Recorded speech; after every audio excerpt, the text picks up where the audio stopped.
Good afternoon, players. So, faux news. I declare, honey, what a disgrace. They had an opportunity to make some big changes when they got rid of Tucker to the Tucker Carlson, but honey, they have proved why they are just entertainment television by filling Tucker to the Tucker Carlson spot with Jesse Waters.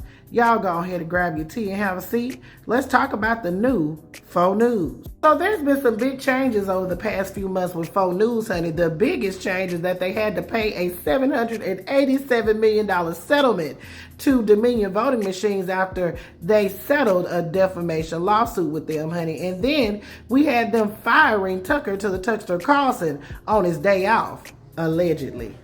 Well, hunty, now we find out that faux news actually booted Geraldo Rivera after 22 years with the network, honey. There was some dust-ups between him and co-host Jesse Waters and Greg Gutfeld on their program, The Five. With Tucker to the Tucker Carlson fired and starting a show on Twitter, faux news had to do something about their primetime lineup, and today they made some big changes. So Jesse Waters' 7 p.m. program will move to 8 p.m. to take the slot previously held by Tucker to the Tucker Carlson, while Laura Ingraham will have her program moved into Waters' 7 p.m. spot. Now, Sean Hannity's show will remain at 9 p.m. and then there will be a late night show with comedian Greg Gutfeld, and that will be at 10 p.m. The changes will go into effect on July 17th. In a statement announcing the move, Faux News Media CEO Susan Scott said the unique perspectives of Laura Ingraham, Jesse Waters, Sean Hannity, and Greg Gutfeld will ensure our viewers have access to unrivaled coverage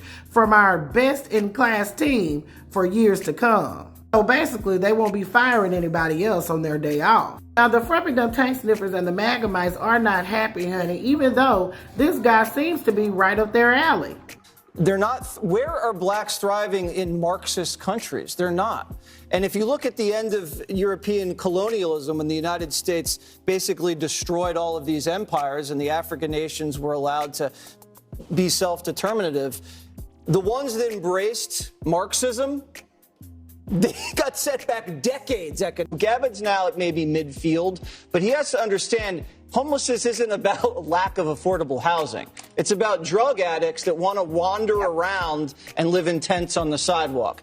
And so you can't coddle antisocial behavior. You can't subsidize antisocial behavior.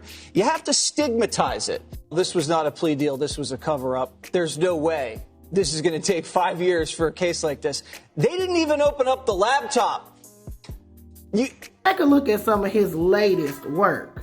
I declare, honey, what a disgrace. Like I said, faux news. They have already called themselves just entertainment television, and they're going to definitely continue with that trend. Players, put your thoughts in the comments. Let me know what you're thinking about faux news' new lineup.